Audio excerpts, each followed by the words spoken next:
BA first year history paper 2 की इस कक्षा में आप सब विद्यार्थियों का स्वागत है। आज हम बात करेंगे शेर शाह सूरी के बारे में।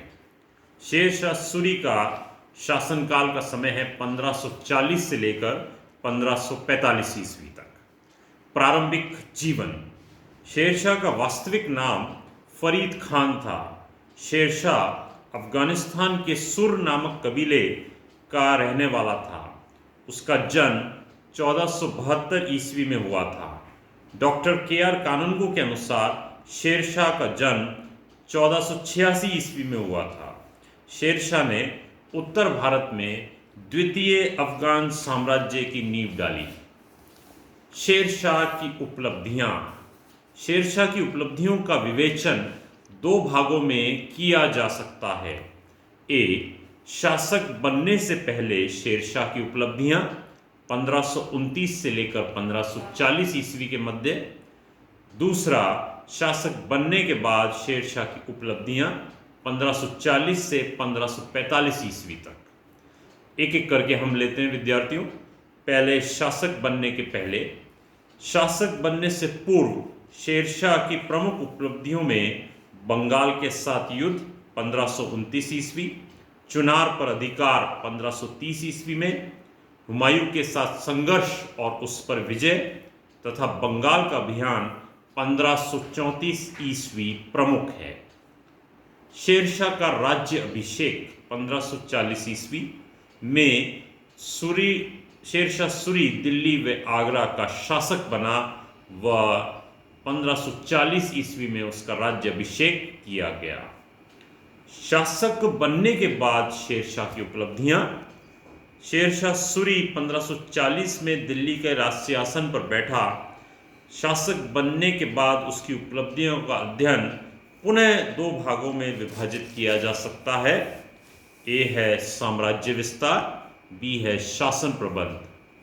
हम एक एक करके लेते हैं इन्हें। साम्राज्य विस्तार। सर्वप्रथम है हुमायूं को खदेड़ना 1540 ईस्वी में। जब हुमायूं बिलग्राम के युद्ध में परास्त हुआ तब शेर शाह ने अपने पुत्र ख्वास खान को हुमायूं का पीछा करने के लिए भेजा। ख्वास खान ने हुमायूं की भारत की सीमा तक पीछा किया। जब हुमायूं भारत छोड़कर भाग गया तब ख्वास खान वापस लौटा। दूसरा, गगड़ विजय 1541 ईस्वी में।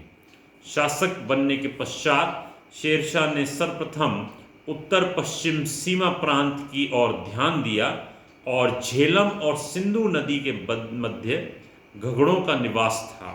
ये अत्यंत लड़ाकू जाति थी। शेर शाह ने घगड़ों पर आक्रमण कर उन्हें परास्त किया। तीसरा, बंगाल में विद्रोह का दमन 1541 ईस्वी। बंगाल के सूबेदार खिज्र खान ने विद्रोह कर स्वतंत्र सत्ता स्थापित कर ली।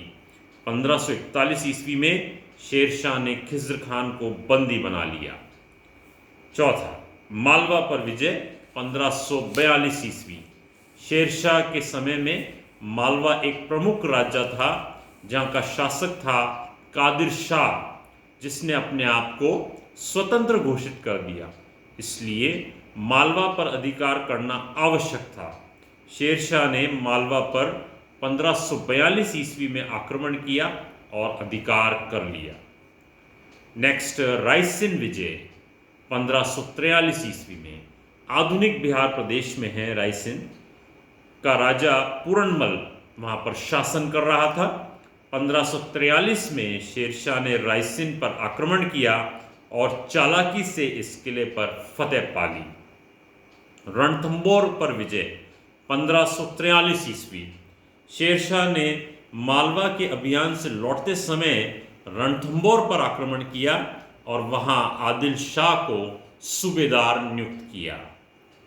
सातवां, सिंध व मुल्तान विजय 1543 ईस्वी में। सिंध व मुल्तान पर शेर शाह ने 1543 ईस्वी में अधिकार कर लिया। इस विजय का विशेष सामरिक महत्व था क्योंकि इससे गंधार के सिंध आने का रास्ता बंद हो गया। मारवाड़ विजय 1544 ईस्वी। मारवाड़ का शासक मालदेव था, जो अत्यंत शक्तिशाली व पराक्रमी था। 1544 में शेरशाह ने उस पर आक्रमण किया। इस आक्रमण के कई कारण थे। सर्वप्रथम मालदेव ने दिल्ली के सिंहासन पर पुनः प्राप्त करने के लिए हुमायूं को निमंत्रित किया। शेरशाह इस बात से नाराज था। इसके अलावा शेरशाह मालदेव की अधीनता में एक शक्तिशाली राज्य की उपस्थिति को सहन नहीं कर पा रहा था। इसलिए शेरशाह मारवाड़ पर सरलता विजय प्राप्त कर नहीं पाया। तब शेरशाह ने छल का सहारा लेते हुए कुछ जाली पत्र तैयार करवाए, जिनसे ऐसा आभास हुआ कि मालदेव के सरदार उसके विरुद्ध षड्यंत्र कर रहे हैं। मालदेव इन पत्रों को पढ़कर दुखी हुआ और युद्ध करने के लिए तैयार हो गया। तत्पश्चात हुए युद्ध में शेरशाह की विजय हुई। 9th पॉइंट, चित्तौड़ विजय 1544 ईस्वी।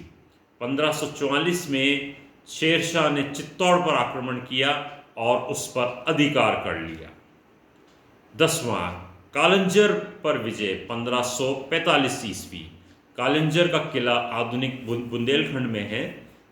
कालंजर का किला अत्यंत सुरक्षित था तथा वहाँ का शासक कीरत सिंह था। इस किले पर आक्रमण के समय एक बारूदी गोले के फटने से शेरशाह घायल हो गया, किंतु फिर भी वो कालंजर पर अधिकार करने में सफल हुआ। शेरशाह की ये अंतिम विजय थी। धन्यवाद विद्यार्थियों।